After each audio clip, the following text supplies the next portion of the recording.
Lightning strikes somewhere on the Earth's surface 100 times every second.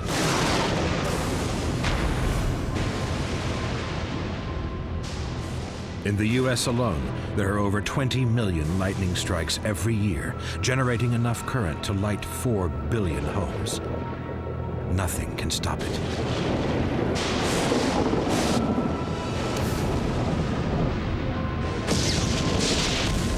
Lightning looks for the quickest route to the Earth's surface. It will use trees, buildings, and people in its desperate attempt to reach the ground.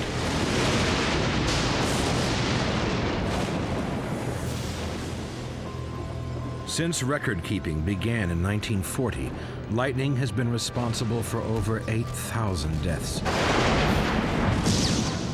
Incredibly, some victims survive. We have recreated some remarkable stories of survival against one of the world's deadliest natural phenomena.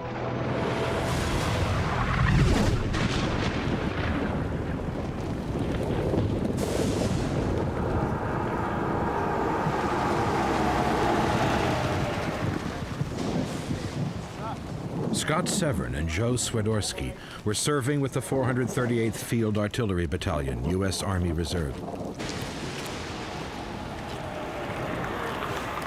21-year-old Scott had joined 4 years earlier. Any chance you could sneak us back to camp in this truck, sir? Wish I could, boys. Keep your eyes open. Yes, sir. It's August 14th, 1989, and the battalion is on annual training at Camp Grady in Michigan.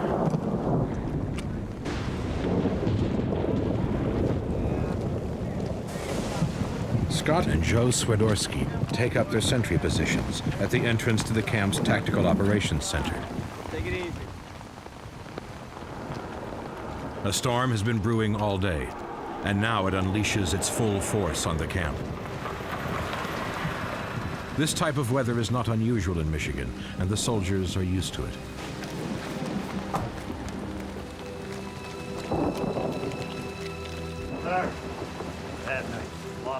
They're not surprised when the commanding officer gives the order to remove all metal objects in accordance with standard Army safety procedures. We'll go. Joe! Drop your mantle! For Scott, the order comes too late.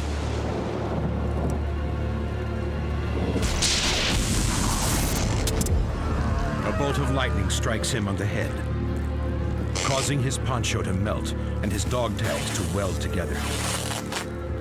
The intense heat makes his skin boil. The lightning leaps from Scott, striking his field radio. It travels down the wires and explodes into the Tactical Operations Center. Scott is flung 20 feet in the air. A ring of fire ignites where he was standing.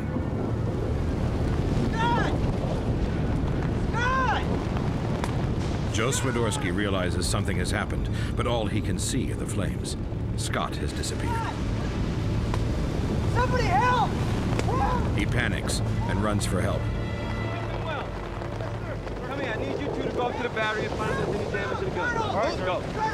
Colonel! It's Scott! Joe still hasn't realized what's happened when he reaches the Tactical Operations Center. Chief Warrant Officer John Scattoni tries to calm him. Where is he? Troops are immediately dispatched to search for Scott. Swiderski, go radio for medic and ambulance. Yes, sir. Warrant Officer Scattoni follows on foot. Scott! Scott! Scott! Scott! Over here, boys! I found him! He's over here! Scott! What happened? When Scattoni arrives, the search party is administering cardiopulmonary resuscitation, or CPR, in an attempt to get Scott's heart beating again. Come on, He's not responding. I got it! William! I got it, sir! Stay with Scattoni takes over. Brendan, let me do this. Years earlier, his son's best friend collapsed while playing football. Scattoni rushed onto the field to help. As he administered CPR, the 16-year-old boy died. Scattoni was determined this would not happen again. 1, After 30 minutes, there is still no response. Scattoni does not give up. 40 minutes later, Scott finally starts to respond. He's got a pulse. We gotta get him to an ambulance. With Scott showing signs of life, his rescuers know they have to get him to a hospital if he's to have any chance of survival. Now, you two go to... The severe weather is causing havoc with the emergency services. No ambulance can get to the scene of the accident. Come on, get him in there! Hurry up. Okay, hurry up. Let's get him in. Watch his head. Come on now, let's get him in. Let's get him in. Scott is loaded onto the back of a Humvee and driven at high speed to the nearest interstate highway, where they hope an ambulance is there to meet them. Scott, come on, Scott. Hang in with me, buddy. Come on, buddy. Hang on, we're almost there. Come on, Scott. Suddenly, Scott's heart stops beating, but again they revive him. 2, 3, 4. When they get to the interstate highway, the ambulance is nowhere to be seen. Not here. Take us straight to the hospital now. Let's go, let's go. Hang on, Scott. Hang on, buddy. Hang on. Come on, buddy. Hang on. We're almost there. Right in safe. Without a pause. Come in. Let's go. Okay, bring him in. Stabilize his neck and keep his helmet on. We'll stabilize his neck and keep bagging, please. Up to the EKG, please. Get our ID going, man. Scott is in critical condition.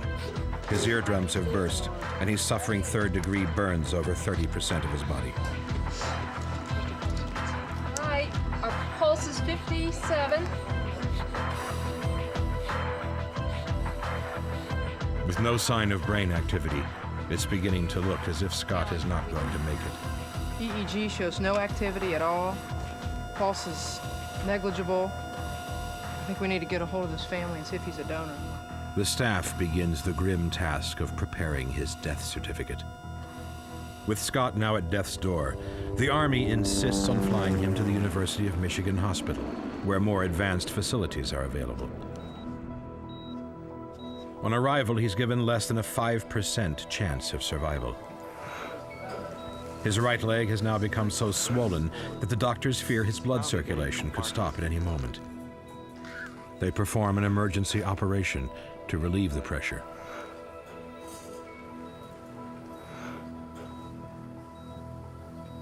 On the second day after the lightning strike, Scott starts showing signs of brain activity.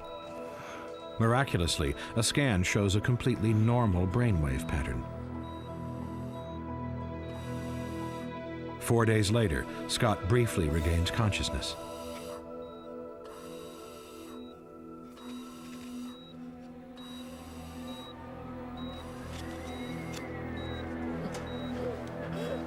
But now he has to be heavily sedated and placed under restraint to prevent him from injuring himself.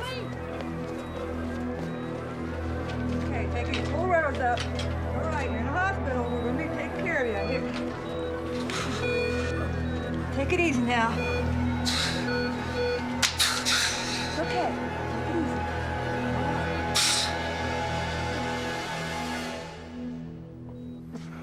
After 17 days on a respirator, Scott pulls out his own throat tube and starts to breathe unaided.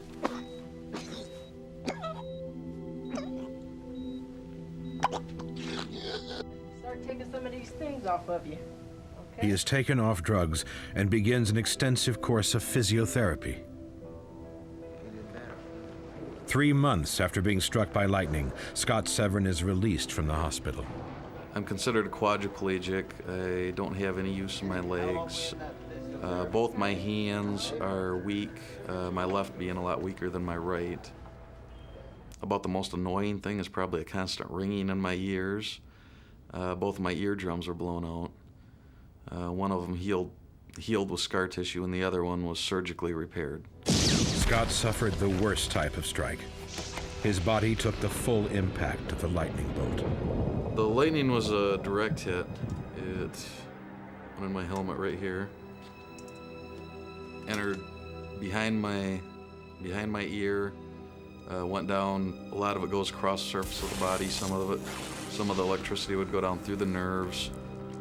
More than 100,000 volts shot through Scott's body, How did he survive this massive shock to his system?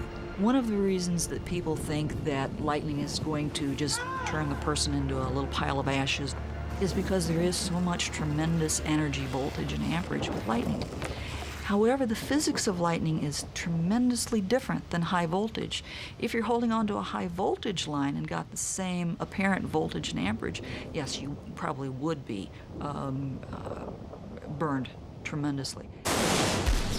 With lightning, because it's so incredibly short, like a millisecond or maybe even as little as 1/10 of a millisecond, the lightning really seldom has a chance to actually burn through the skin and go internally like that high voltage energy does.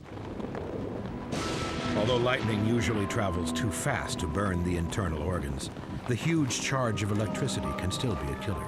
The research that we've done shows that the only thing that kills a person from lightning is the cardiac arrest. Lightning acts like a cosmic defibrillator, if you will. It stops the heart and stops it cold for a small period of time. But then the pacemaker that's at the top of the heart starts beating again so that you have the heartbeat coming back. But the respiratory arrest is considerably longer and more severe than the cardiac arrest. As a result, then you get a secondary cardiac arrest from the lack of oxygen, from the lack of breathing. It is this second cardiac arrest which causes most lightning strike fatalities.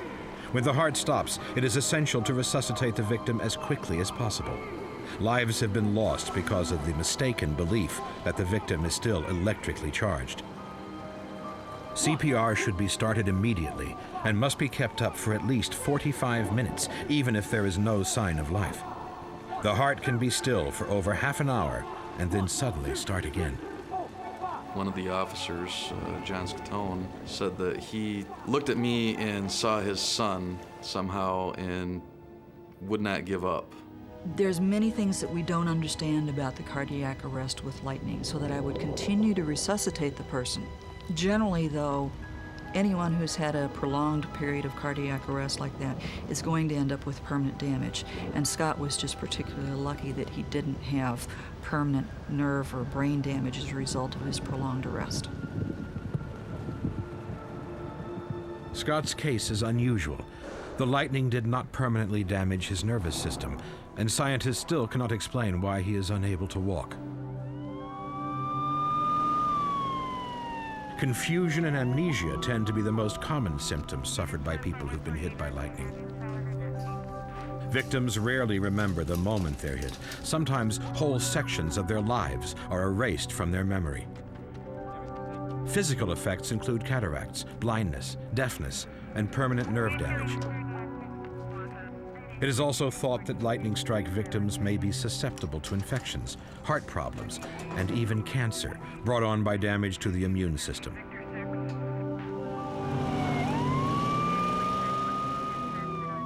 Most also suffer first and second degree skin burns. But the physical effects are only the beginning. The vast majority of people who are hit by lightning live. Unfortunately, there's a percentage of them who have permanent problems. One of the major problems that we see with a lightning victim is that they're no longer the same person that they were before they were hit. So they have to get used to who this new person is within them, if you will. Now that sounds a little science fiction-y or something like that, but actually what it is the same type of personality changes that you see with a blunt head injury or other types of neurological damage.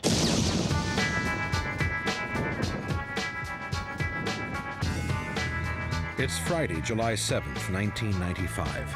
Al, Brian, Ed, Terry, and Max are all co-workers at a photographic studio in North Carolina.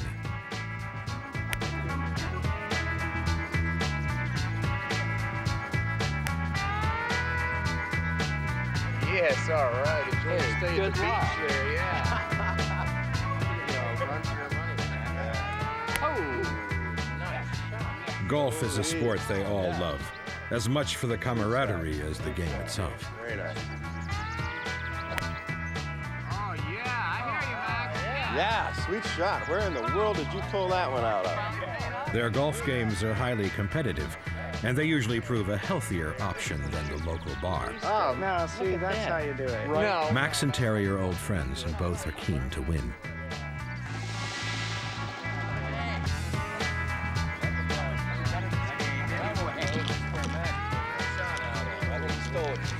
As the group leaves the fifth tee, the skies begin to darken. It looks like rain. Yeah, it's getting cloudy. Looks like we might get wet. We'll be lucky to get them all in. Al, Brian, Ed, Terry, and Max decide to continue. What did I tell you, guys? What did I say? It's gonna rain. On the green, the weather deteriorates rapidly. Max, will you hurry? A sudden downpour sends them running for shelter. Come on, we gotta get under something. Max just cannot resist finishing the hole. Got it.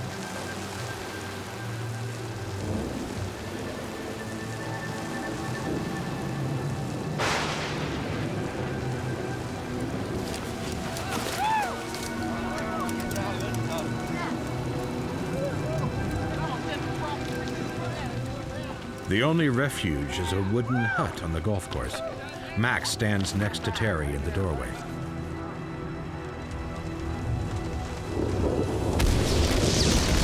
Suddenly, lightning hits a nearby tree and the hut. Terry takes the full impact and dies instantly.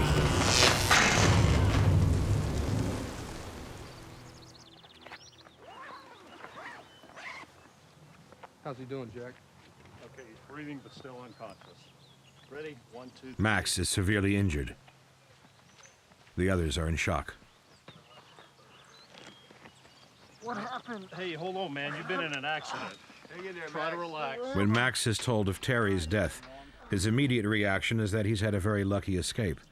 But as he begins the process of recovery, the extent of his own injuries start to sink in. I found that I could put all the thoughts together to carry on a conversation, but sometimes the words just wouldn't come out. Then somebody said, well, don't you remember promising me that you'd do this? And I said, no. And that's when my wife told me that, yeah, I'd been forgetting to do a lot of things. And then I started to try and recall, you know, like my marriage, and there were a lot of things that were just gone.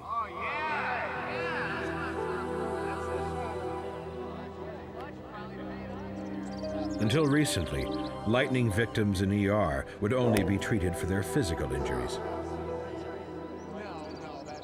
Unfortunately, another injury has also occurred, and that's the one that we see long term, the damage to the nervous system that causes the personality changes, the memory difficulties, the difficulty processing new information. Those are all still physical damages that have been done to the nervous system. Even though we may class them as psychological, it doesn't mean it's in the person's brain, or person's head, or that they've made it up.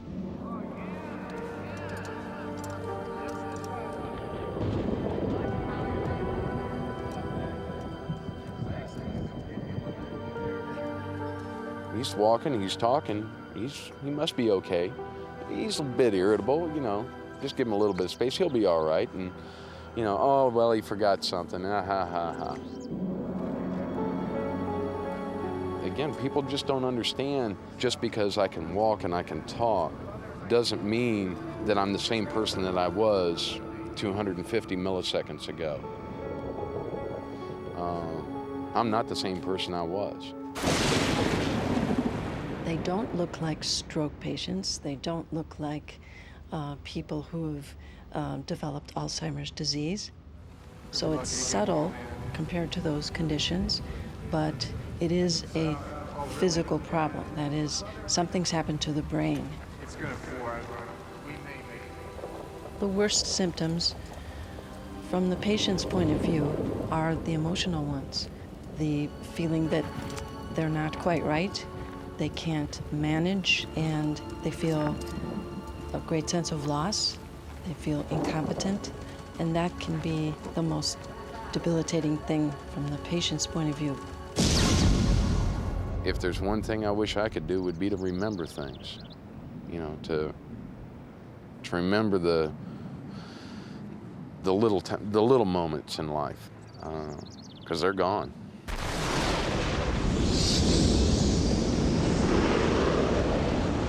Lightning is dangerous enough for those of us on the ground, but for people whose job takes them into the skies, the danger is even greater.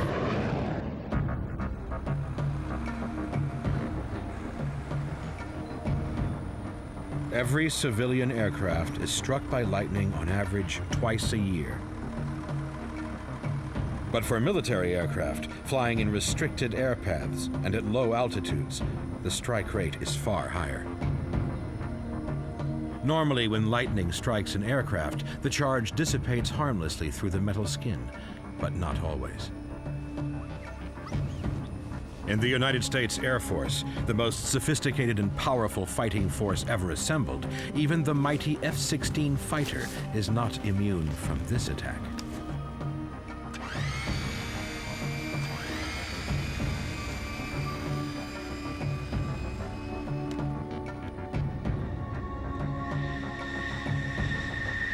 Air National Guard pilots must fly a minimum of 8 sorties a month to maintain their combat readiness. Their training missions involve practicing target bombing and dogfighting. In July 1989, Major Brian McLeod and Major Harry Gottschang of the 178th Fighter Group prepare for a routine training mission from their National Guard base in Springfield, Ohio.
The two pilots take off in good weather and quickly assume their flight formation.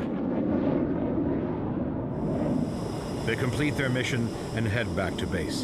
Sabre 2221. Sabre 2221, how copy?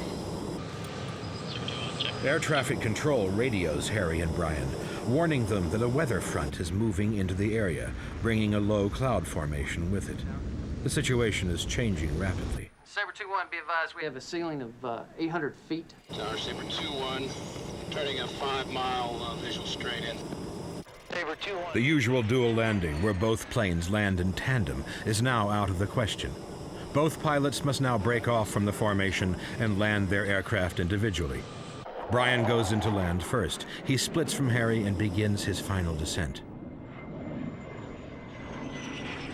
Sabre 2-2, Springfield Tower. Tower, Sabre 2-2's 10 mile out, ILS full stop.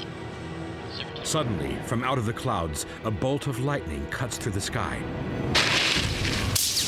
and pierces Brian's cockpit, penetrating his shoulder. Brian's heart starts fibrillating. Sabre 2-2, Springfield Tower.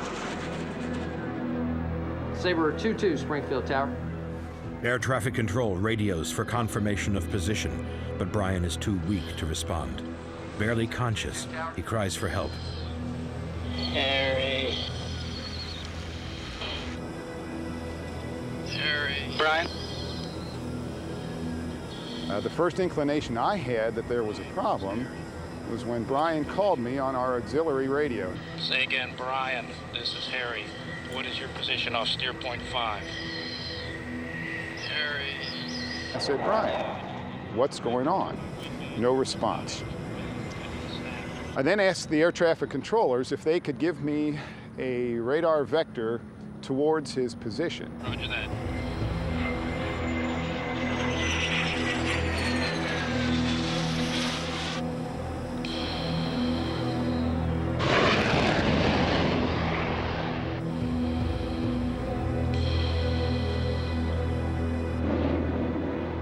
With the assistance of the air traffic controllers, Then I picked him up just below the clouds, flying in a straight line, not turning left or right, and I made another radio call, and he did not respond. As I was approaching his aircraft, a bolt of lightning came out of the sky between my airplane and Brian's airplane and went straight to the ground. And I remember thinking very clearly at that point, this really isn't a very good place to be right now. I moved slightly forward of his wingtip and said on the radio, "Brian, check your left wing." You can hear me nod your head. Okay, good head nod. Okay, Brian, fly on my wing. Fly on my wing, Brian.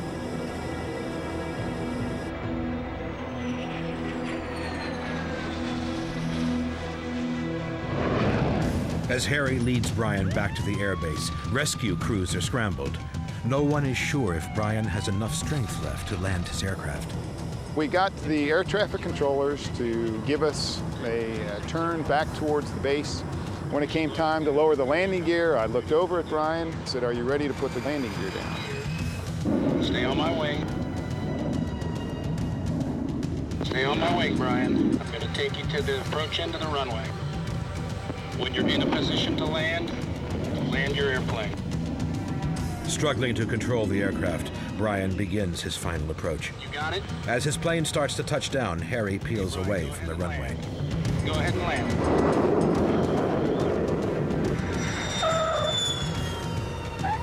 The plane touches down, but it's going too fast. On the brakes. Brian is too weak to apply the brakes. He's going to overshoot. Slow her down.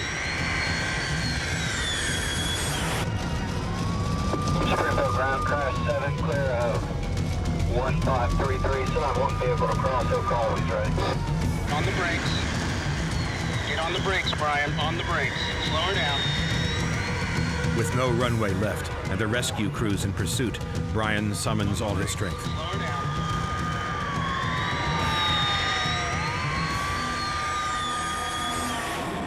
Finally, the aircraft starts to slow.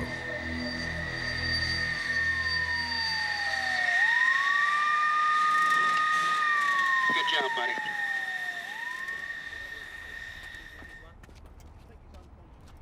Brian is taken to the hospital, where he made a full recovery. Today, Major Brian McLeod continues to fly for the United States Air Force Reserve. We have fairly strict guidelines about avoiding thunderstorms altogether. There are times, in the case that Brian and I were flying, we really didn't expect lightning at that time. We weren't dealing with 45,000-foot thunderstorms. This lightning was generated from something a lot less than that. Brian was unlucky. It's extremely rare for lightning to penetrate the protective metal skin of an aircraft. There's generally not much damage when an airplane gets struck because the outside of it is metal. And the lightning just goes in one place and it flows through the metal skin and goes out someplace else. Even if lightning doesn't penetrate the interior of a plane, it can still prove extremely destructive. The metal casing of all military and commercial aircraft contains miles of wiring. When lightning strikes, the sudden surge of electrical current through the fuselage of the plane can cause that wiring to spark. This induces an electrical charge severe enough to give a sharp shock to anyone coming into contact with it. This may have happened to Brian. Sometimes there can be sparks in the fuel tank even. So nobody really knows because planes aren't tested against real lightning. Nobody knows how often there's sparks inside fuel tanks that, if the mixture of the fuel were right, would blow the wing off. And it may be that there's just a lot of luck involved in not losing more aircraft.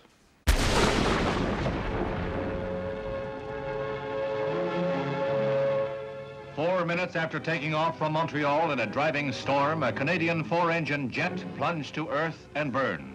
All 1963, a plane takes off from Montreal Airport. A bolt of lightning strikes the aircraft's fuel tank. The plane explodes, with 118 passengers on board. There are no survivors. About 20 miles north of its takeoff. Workmen used bulldozers. In the same year, a jet flying from Puerto Rico to Philadelphia explodes in midair. 81 people are killed. The cause, lightning. And it is not just aircraft fuel tanks that are susceptible. When a bolt hits the Shell refinery in Woodbridge, New Jersey, the fire takes more than 48 hours to put out. The tank farm is supposed to have safeguards to protect it against lightning strikes, but in this case, Mother Nature's fury may have been too powerful.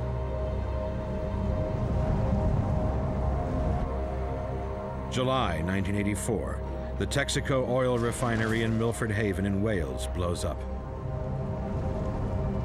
In one of the biggest industrial explosions on record, the shock waves are felt up to 30 miles away. Each day it burns, the company loses $400,000 worth of revenue. The culprit, lightning.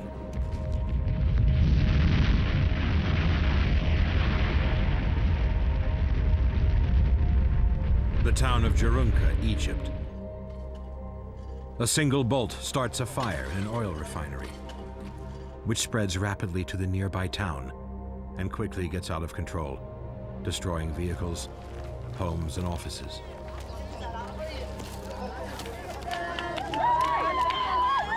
The final death toll was over 100.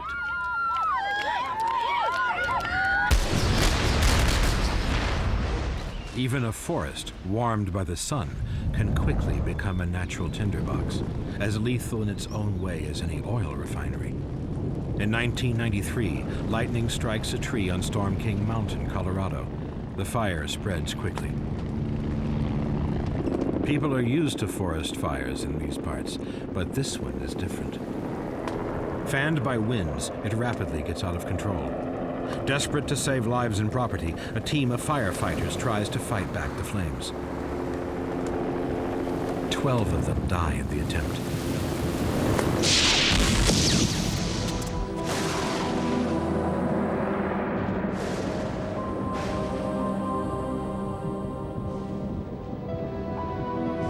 Scientists cannot predict when or where lightning will strike, and we are only just beginning to understand the true nature of the lightning bolt itself. Most lightning on Earth comes out of the normal summer thunderstorms. The way the clouds get charged up, it's thought now is that rising small ice crystals collide with falling hail, and the interaction is like when you rub your foot across the rug in the winter. When the electrical charge builds to a sufficient level, the cloud starts to produce small sparks. These sparks start to move towards the ground in 150-foot bursts that are known as step leaders.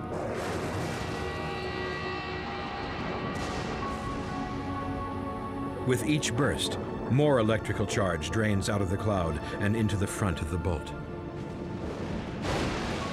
The more charge you get into this downward discharge, the stronger the electric stress or electric fields at the nose of the thing is. So it sort of follows its nose. When it comes to within 150 feet of the ground, the negative charge in the nose of the lightning bolt attracts streams of positive ions from the Earth's surface and all the objects on it, including trees, buildings, and people.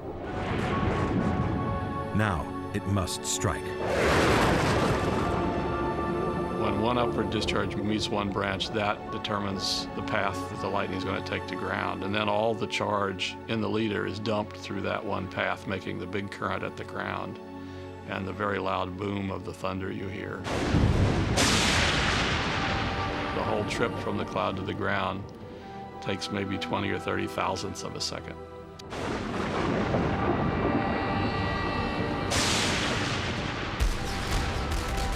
Once lightning starts on its path towards the Earth's surface, it cannot be stopped.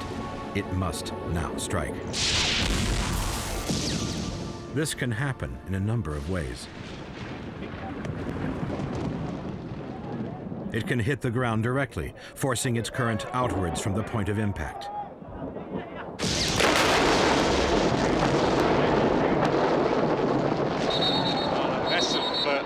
Bolts of thunder, and the players have gone down on the pitch. In South Africa in November 1998, during a soccer match, 9 players collapsed after receiving what is known as a ground current strike. So is Shabani, and that bolt of lightning was straight down onto the pitch here. We could feel it in our commentary box, which shuddered. When lightning hits the ground, its huge electrical charge spreads out from the strike point. If there is a person standing in the vicinity, the current will flow up one leg and down the other, rendering him unconscious. Well, we're going to have to see this game called off now by referee Montsemai. There's no way we can continue. Out of the blue, a bolt of lightning across the pitch. It's shuddered here in the main stand, and it's affected all the players, and quite understandably, this game has been called off. All 9 players eventually recovered and played in a rematch. Wonderful to see the camaraderie here, but People are rarely killed by a ground current strike, but animals are. Animals very often get under trees, which get struck, and the current flows out along the ground. And since they have 4 legs, the lightning current goes up the front legs through their heart and then out the back legs, so it stops their heart. Another phenomenon which presents a danger to those standing in the vicinity of a lightning strike is known as side splash. Sunday's game with Georgia had just gotten underway when a bolt of lightning cascading from light pole to light pole struck Whitaker. Walking off the field, and I was on the third base line, and the next thing I know, I heard a loud bang. The lightning strikes an object, in this case a pole, but senses there is a better conductor in the vicinity. It bounces from its initial target to a person standing nearby. This is because the water, which makes up 75% of the human body, will get the bolt to the ground faster than the pole. Normally, the sound of thunder and the sight of darkening skies warn us that lightning is about to strike. But the bolt which hit Brian Whitaker came without warning from what appeared to be a clear blue sky. The thunderclouds were 10 miles away. So how can we protect ourselves from attack? The best place is a sturdy building, one that presumably has plumbing and wiring, and the building is actually grounded into the ground, not just laying on top of it. If you don't have any substantial building, go into a vehicle with a metal top. It's not a great place, but you will survive a direct hit. Car's just been hit by lightning. There's no 100% safety against lightning. Even in a house, people have been struck while taking a bath, washing dishes, talking on the phone, watching TV, working with electrical tools in the garage, that type of thing. So I would say if you're in a house, you should stay away from any connections to the outside.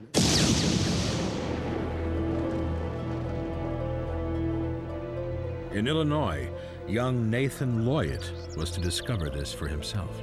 It was 6 o'clock on a Friday evening, and I was taking my twins to a birthday party. I left Nathan, who was 13 at the time, and Matthew, who was 9, and I told them I'd be back shortly to just lock the doors and you guys can stay home while I take them to the party. As I was gone, I guess I had only driven probably about a mile, and the sky just suddenly turned very green and very ominous looking. It was really scary, and I had never seen anything like that before.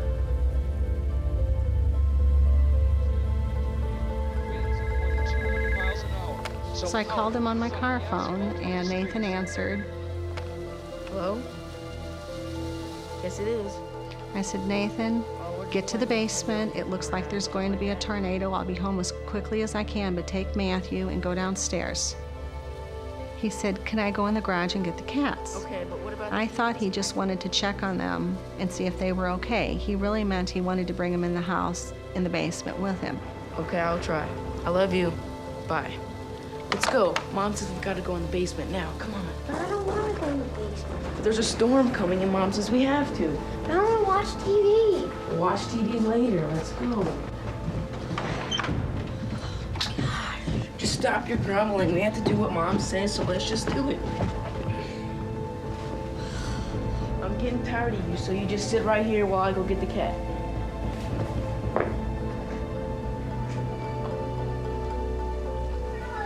Come here, Missy, Missy, Missy. Come here, Missy.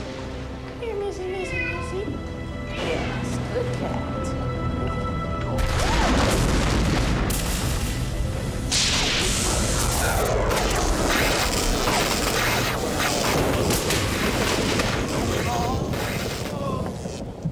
lightning struck him through the doorknob.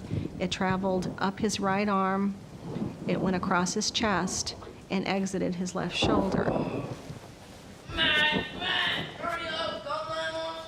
He told Matthew to call 911. He said, "I've just been electrocuted." So he dialed the number and then put Nathan on the phone, and Nathan said he had been electrocuted. Hello, this is Nathan Loyett. The operators that took the call said he kept saying, "I'm on fire, call my mom." And my insides are burning.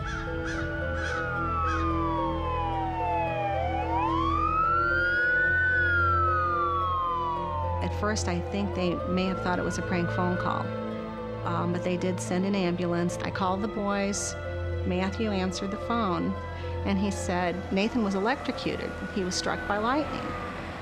And I didn't believe him at the time because he didn't really sound upset or worried. He was just kind of normal Matt.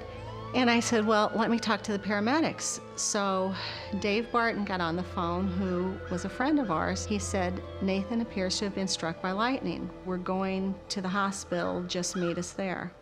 They laid me down and started taking blood tests, and then they gave me x-rays and that. After the x-rays, all the burns started to go away, and they all went away. And after that, everything was fine. While we were sitting in the emergency room, he was just kind of talking, chit-chatting, and he said, Mr. D was right. And I looked at him and I said, what do you mean Mr. D was right? Mr. D was his 6th grade teacher that always had words of wisdom that he used to give the kids. And he said, Mr. D said that you have a better chance of being struck by lightning than winning the lottery. He goes, would you buy me some lottery tickets on the way home? He said, because maybe I'll win. The chances of being struck by lightning are 1 in 6,000.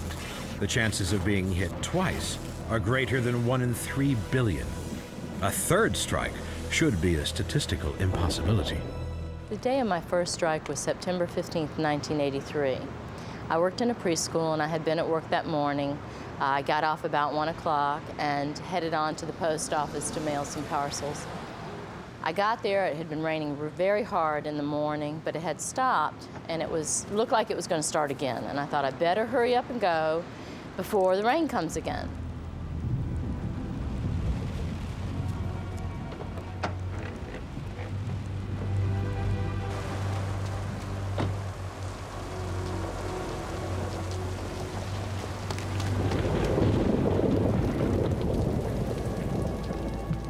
As I stepped across to step up onto the sidewalk, a blast came.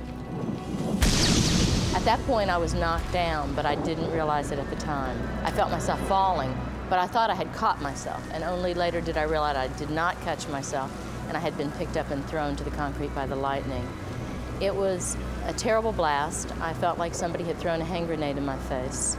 I knew I was hurt, but I didn't know how badly at the time. I went into the post, and when I got there, I thought, what am I doing here? I was becoming very disoriented. Came up to the counter, and the lady said to me, can I help you? And then I didn't even know why I was there. As the next couple of days went on, I began to be in a lot of pain, and I went in to see the doctor. Basically, what they told me at the end was that you have nerve ending damage and muscle damage, but all these things heal, and it takes a long time, and you just have to go home and heal. So I went home to heal, but the headaches did not go away. On May 27th, 1993, I picked up the telephone in our townhouse. Our daughter was calling. She asked for her father, and at that moment, the first crack of lightning from a storm that was coming up off the ocean came through the telephone lines and hit me in the left side of my face.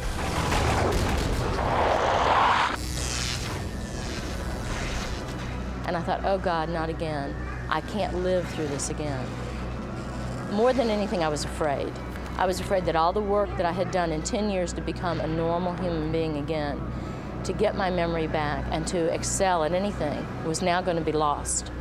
I thought, what am I going to lose? What am I not going to remember? And that was the biggest thing, was the memory loss. But fortunately, it didn't affect me nearly as badly as the first time. I equate the first time to being run over by a Mack truck, and the second time by being hit by like a bicycle. I thought I had left all that behind me. I was going on with my life. My husband and I moved to a new state. We moved to South Carolina, and I knew better than to touch water. but I just simply forgot. It was a memory lapse thing. I got up and went to the sink, and when I reached up to turn the faucets on, the lightning came through and ran up my arms.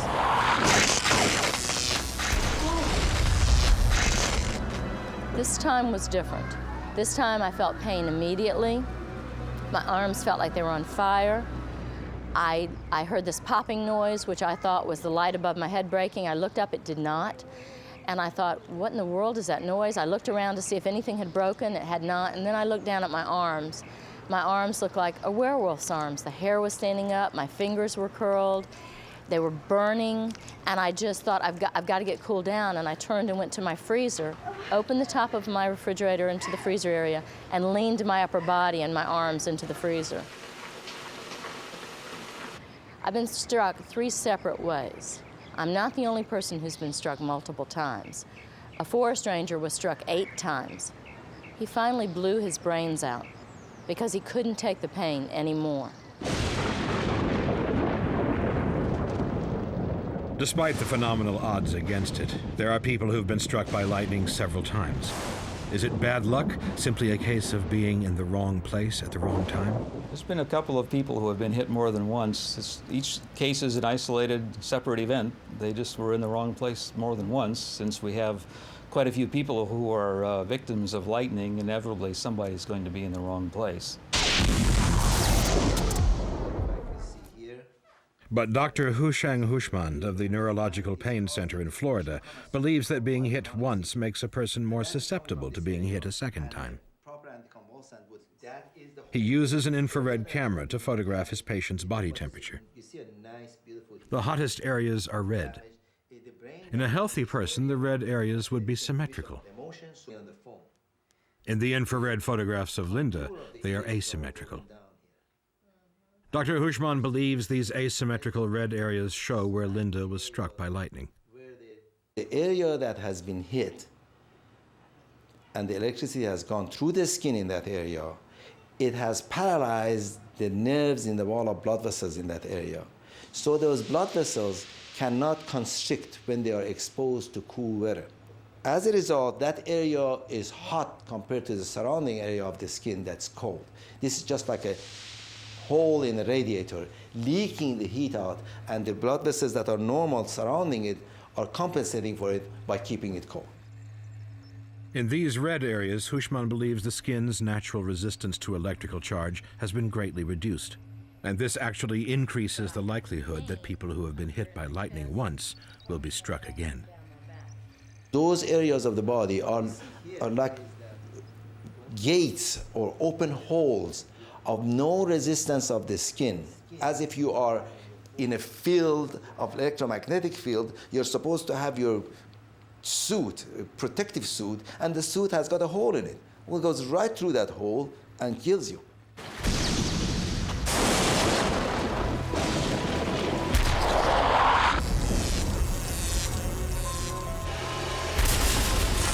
Linda has been struck 3 times and survived.